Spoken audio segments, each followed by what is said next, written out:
This is the last shiur before Yom Kippur. I just want to type a couple loose ends and just speak a little bit about the inyanim of tefillah in general. Just one thing that Rosh Zalman is ma'orer, he points out, is just very important for somebody to keep in mind. Very often we say tefillah zaka before we say kol nidre. And at the end of Tefillah Zaka, there's a line there that says that Vahine ani mekabel alai kedushas Yom Kippurim, that we're accepting on ourselves the kedusha of Yom Kippur. That is a kiyum of a mitzvah deraisa. There's a mitzvah deraisa of Tosefes Yom Kippurim. A person has to add on to Yom Kippur. There's a mitzvah deraisa. The Gemara learns out from the Psukim. So a person is mechuyev to add on to Yom Kippur from the chol. But Rosh Zalman points out that a person should not accept Yom Kippur before saying Kol Nidre.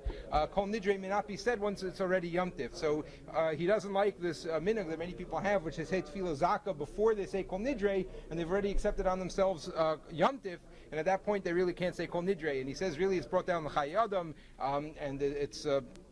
And that's really the makor for saying Tefillah Zaka to begin with, and the Chai Adam says explicitly that it should be said after Kol Nidre. But if a person does say Tefillah Zaka beforehand, they should, if they want to be part of Kol Nidre, they have to make sure not to be Makabel Yontif, because once it's Makabel Yontif, Kol Nidre, it doesn't work to be Matir Nadarim.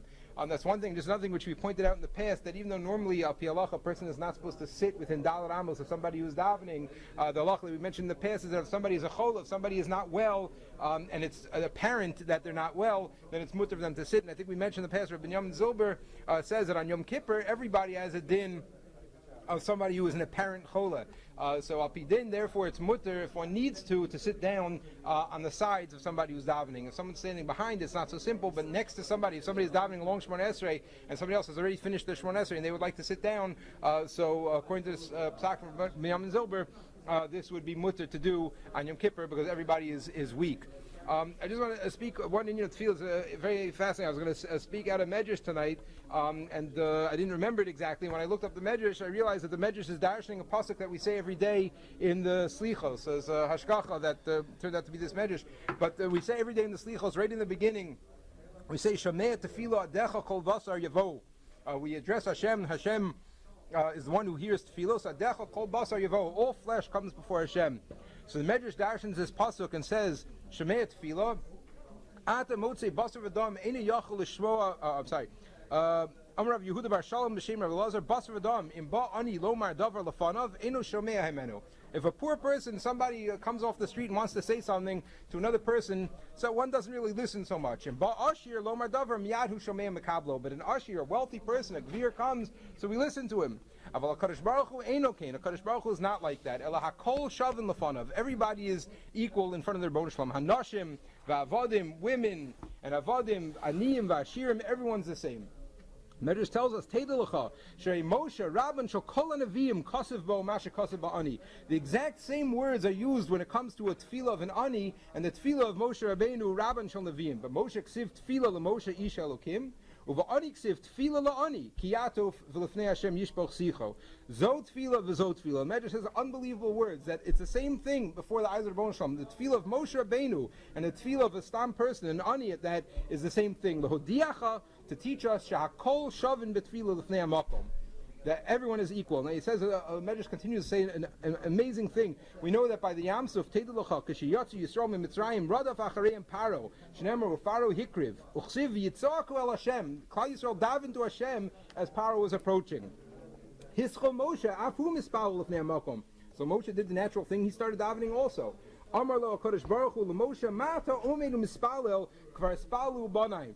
V'shamati tfilosan. What are you davening for, Moshe Rabbeinu? Klal Yisrael's already davened, and I've heard them. Shenemar matitzak elai. Darshans the pasuk. The Medrash darshans the pasuk. Matitzak elai. The Rebbeinu Shalom's telling Moshe Rabbeinu, your tefillos are not more to me than the tefillos of Klal Yisrael. It's a powerful concept to think about. We walk into Yom Kippur and we're davening. We're saying Avinu Malkeinu, being mispal for ourselves and for Klal Yisrael. That our tefillos are in front of the Rebbeinu Shalom. A proper tefillah, obviously, but a tefillah in front of the Rebbeinu Shalom is the same as a tefillah of Moshe Rabbeinu. And just running Messiah with one other Nakuda, to the Ma'ariv on Matzah Yom Kippur. If we go a minute overtime, I apologize. But Ma'ariv Matzah Yom Kippur is also, I didn't realize this in this context, but there's a Zohar, a little bit, a famous Zohar. The Zohar says that it's Lusa the Yachid, if a person davens on his own. It's mashma if his davening in a tzibur, this doesn't apply. But if a person davens on his own, Salka Adamati Lepischa de Hechel Adah, his tefillah goes up to a certain level in Shemayim. The high mamana kaima bein. There's a certain malach who's mamuna on the tefillas. He's appointed there. If the tefillah is proper enough to go up all the way to the Rebbeinu Shalom, miyad pasach pischa va'olei. So this malach takes the tefillah up to the Rebbeinu Shalom. V'ilo ya, if it's not possible, if it's not a proper tefillah, the malach pushes the tefillah down and it floats around in the world. And the Medrash says, the Zohar says, and there's another malach who holds on to the tefillah. Memana al he's mamuna, he's appointed on that level of the shemayim. V'notel kol hanitz lusen is the chayin, and he takes all of these push down tefillos, the akron slusi psiloyin. They're called puzzle tefillos. These are bad tefillos. V'gonizlon adesava hu barnash, and he keeps them until a person does tshuva.